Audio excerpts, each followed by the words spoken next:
And actually, one of the attendees of CMSC is actually going to be one of our guests here on the show in just 1 minute. And you know, we've spent a fair amount of time covering 3D measuring devices on the show, but one we haven't covered is probably the most ubiquitous of all portable 3D measuring devices, and I'm talking about the portable measuring arm. You see one right there. You've probably seen these or used these. They're also called portable CMMs.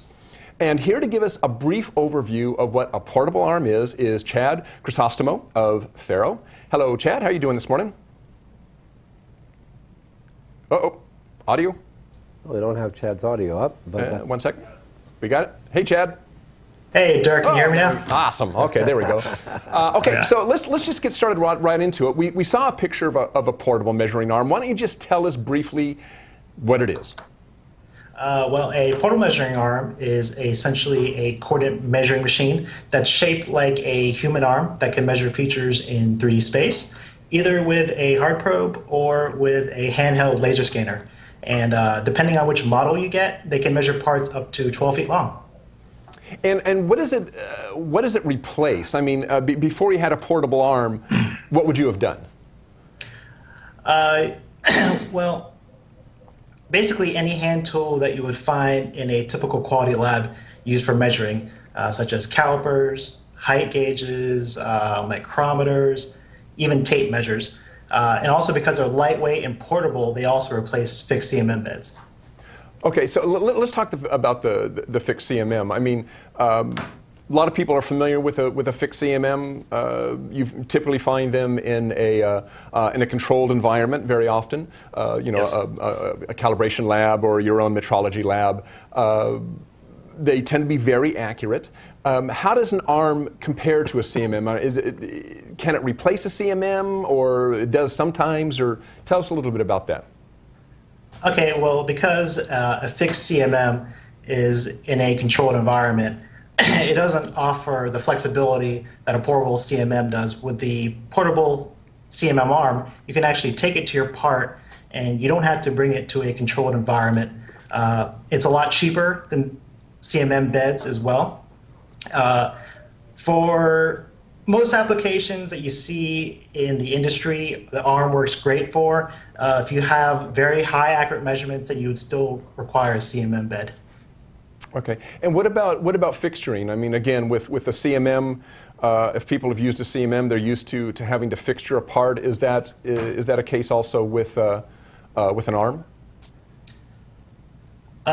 With the arm, it's great. Once again, it's portable. You can take it to a fixture.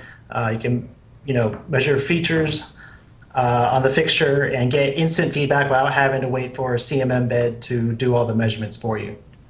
Okay. Now, let's talk about, I mean, arms have been around, I don't know, how long have they been around? 15 years, 20 years? Yeah, since the start of 2000s. Okay. So how have they changed over the years? Are they more accurate, more insensitive to temperature variation out on the shop floor, that sort of thing?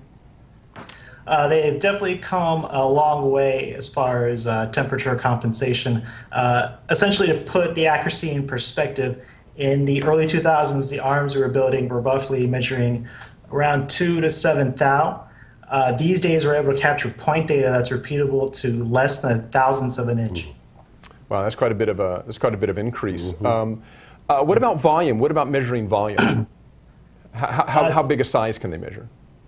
Like I mentioned earlier, anywhere from 4 feet in range or smaller to all the way to 12 feet.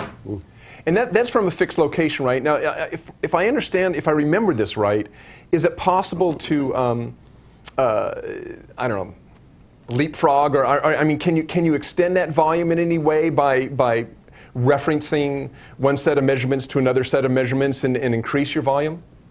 Absolutely. Some software is called move device position. In the industry, it's called leapfrogging. Like you said, you measure some features that are in common with another position, and then you can move the arm. Generally, you want to keep the arm in one position because that you'll get the most accurate results. But when you do a leapfrog, you do incur a little bit of error. So that's why some people just get a bigger arm. Okay. Now let's talk a little bit now about about software. I mean, obviously you have an arm, you've got to collect this data, it's got to go somewhere, you've got to do something with it. Talk to us a little bit about how software plays into this.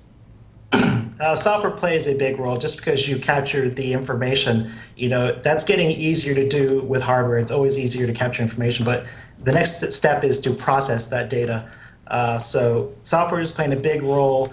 You have tons of 3D point cloud softwares out these days, and they're just making it easier and easier to process the data. We're talking about making anywhere from CAD-based inspection, where you're comparing your data that you captured to a CAD model, all the way to just comparing to blueprints or even reverse engineering.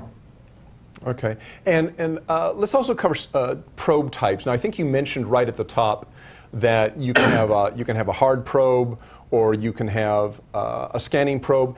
Can you interchange those within a within one? I'm not sure what you would call it. One measurement routine. Session. Okay, yeah. Yeah, oh, absolutely. You can toggle in between all kinds of probes, hard probes. You can do touch probes, laser line probes, like you said, and you can do that all within one session. So Chad, we have a webinar coming up this Tuesday, the 16th, where we're going to be talking about these technologies and talking about the FARO arm as well as combining it with Polyworks.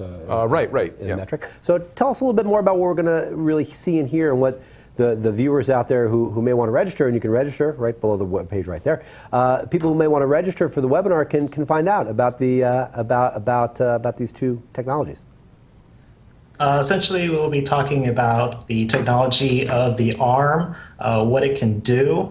You'll also get a live demo of Inometric Polyworks, Polyworks Inspector, that is. You'll be able to see a CAD-based inspection, as well as a little bit of reverse engineering. Okay, and that's called the name of that webinar, and I think the link is below the player page there, is Dynamic Duo Quality Inspection with FARO and Polyworks Inspector. That's going to be Tuesday, July 16th at 11 a.m. Pacific, 2 p.m. Eastern. So be sure, if you want to get more information on that, click on that link down below. Chad, thanks for joining us. Absolutely. I'll see you guys at CMSC. Oh, yeah, that's right. We'll see you at CMSC. Thanks, man. See you in San Diego. All right. And